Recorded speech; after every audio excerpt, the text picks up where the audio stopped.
ક્ષેત્રફળ માટે આવી રીતે પૈડાનો વ્યાસ આપેલો હોય, પૈડું કેટલા કિલોમીટર ફરી છે એવું અંતર આપેલું હોય અને કેટલા આંટા ફરી છે એવો ક્વેશ્ચન હોય કે પછી અહીં જો 11 કિલોમીટર અંતર કાપવા માટે એક સાયકલનું પૈડું છે 6250 વખત પરિભ્રમણ કરે છે.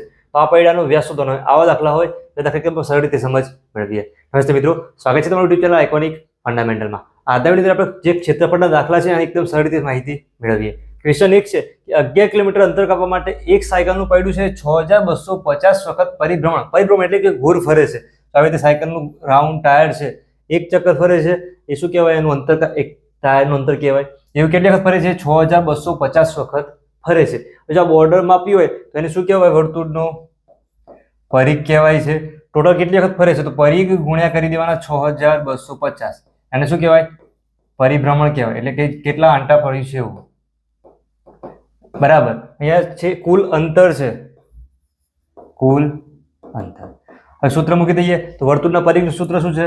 તો 2πr. 2πr લખી દીધા. પરિભ્રમણ 6250 લખી દીધા. અંતર કેટલું કાપ્યું છે? તો 11 કિલોમીટર. હવે જો 2 ના 2, પાઈની કિંમત આપણે લખીએ 22/7. જો અંદર આપેલી હોય 3.14 તો એ હોય ને કે 22/7 ગુણ્યા r એટલે કે ત્રિજ્યા. તો ત્રિજ્યા આપણે શોધવાની છે, એટલે વ્યાસ શોધવાનો છે એટલે ત્રિજ્યા શોધવી જ પડશે. r ને r ગુણ્યા 6250. જો 11 કિલોમીટર આપેલા છે, એ જો ત્રિજ્યા છે નાની હોય આપણે એને સેમીમાં ફેરવી દઈએ તો 11, 1 કિલોમીટરમાં કેટલા મીટર હોય? તો 1000 મીટર હોય, તો ગુણ્યા 1000. અને 1 મીટરમાં સેમી કેટલા હોય? 100 હોય, તો ગુણ્યા 100. આ બધાનું સાદુરૂપ આપવાનું છે. જો શોધવાનું શું છે? ખાલી r શોધવાનું છે. બધાની એક બાજુ ભેગા કરી દઈએ તો સામે કેટલા હતા? તો 11 ગુણ્યા 1000 ગુણ્યા 100 તો હતા. હવે જો સામે ખાલી r રહેશે, આ બધા જશે. તો જો 7 જે છેદમાં છે ક્યાં જાય? અંશમાં જાય. ગુણાકાર કરીને 7. છેદની અંદર જો આ જે બધા ગુણાકારમાં છે 2 ગુણ્યા 22 ગુણ્યા 6250.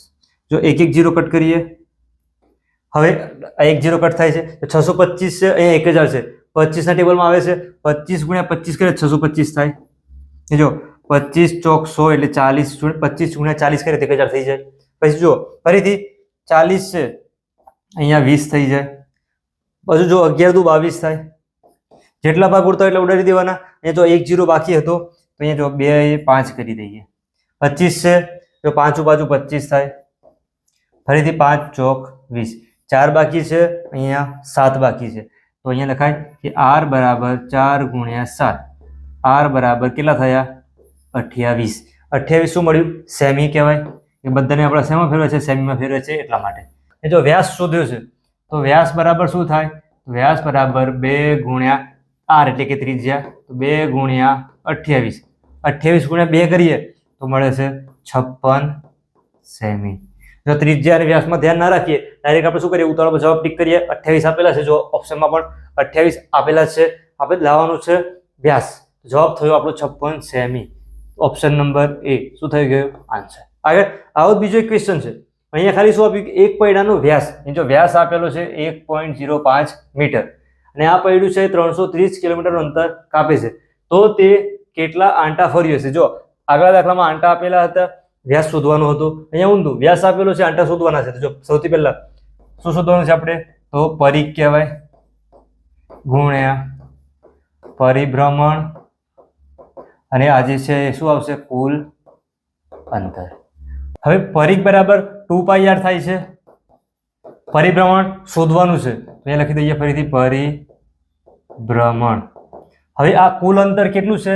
તો જો અહીંયા આપેલું છે 330 કિલોમીટર. 330 કિલોમીટર. બધાની કિંમત મૂકી દઈએ તો 2 ગુણ્યા પાઈની કિંમત 22/7 ગુણ્યા r એટલે કે ત્રિજ્યા. જો વ્યાસ આપેલો છે 1.05 તો આજે એનો અડધો કરી દઈએ. 1.05 ભાગ્યા 2 કરી દઈએ તો શું મળી જાય? ત્રિજ્યા ગુણ્યા પરિભ્રમણ. હવે સામે જો આ કિલોમીટર છે, આ 1.05 જે શું લીધું આપણે? મીટરમાં લીધું. તો કિલોમીટરને મીટરમાં ફેરવવા પડશે. 330 ગુણ્યા 1000. હવે પરિભ્રમણ શોધવાનું છે તો સામે છે જે બધા છે ગુણાકારમાં સામે મોકલી દઈએ તો 330 ગુણ્યા 1000 છે. હવે જો આજે છેદમાં 2 છે, છેદમાં 7 છે, અંશમાં જશે 2 ગુણ્યા 7. અને આજે 2 22 1.05 છે, બધા ક્યાં આવી જશે? છેદમાં. છેદની અંદર 2 ગુણ્યા 22 ગુણ્યા જો 1.05 છે અને આપણે 105 લખી દઈએ. 105 લખ્યા. પોઈન્ટ પછી 2 અંક છે એટલે 100 લખવાના છે, અંશમાં લખવાના 100 બરાબર પરિભ્રમણ. તો સાદુરૂપ આપવાના અલગથી પણ વિડીયો મૂકેલા છે. આ પોઈન્ટમાં ડાયરેક્ટ ઉડાડવો હોય એમાં તકલીફ પડી હોય તો એના પણ અલગથી વિડીયો મૂકેલો છે. જો શું યાદ રાખવાનું, પોઈન્ટ પછી 2 અંક છે તો સંખ્યા ક્યાં મૂકી? છેદમાં. તો જે 100 મૂકવાના, 10 મૂકવાના ક્યાં મૂકવાના? અંશમાં. સંખ્યા અંશમાં હોય 100 મૂકવાના, 10 મૂકવાના ક્યાં મૂકવાના? છેદની અંદર. ભાગ ઉડાડીએ. જો 2 2 કટ થાય છે. પછી જો 105 છે, અહીંયા 100 છે, બંને 5 5 થી ઉડે છે. જો 5 નું 10 એટલે 21 5 105, ફરીથી 20 5 100, ફરીથી 7 3 21 થાય છે.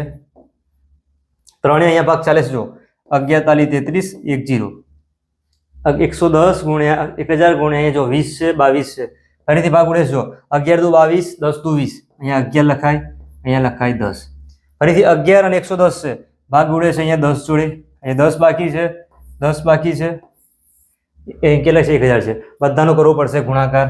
જો 1000 લખી દેવાના પહેલા, પાછળ કેટલા 0 એડ કરવાના છે? 2 0 એડ કરી દઈએ. જો 1 લાખ. 1 લાખ શું આવ્યું? એનું પરિભ્રમણ. ઓપ્શનમાં આવી રીતે આપેલું છે, એકમ, દશક, 100, 1000, 10,000, લાખ. Option D. આ શું થઈ ગયું? આન્સર. આવી રીતે આપણે સરળતાથી જવાબ આપી શકીએ. આવી રીતે જો તમારે પાયાનું ગણિત અને રીઝનિંગ શીખવું અથવા નવોદયની તૈયારી કરવી હોય તો ચેનલ YouTube ઉપર સબસ્ક્રાઇબ કરજો. વિડીયો પસંદ આવ્યો હોય, વિડીયો લાઈક કરી તમારા મિત્રો સાથે શેર કરજો.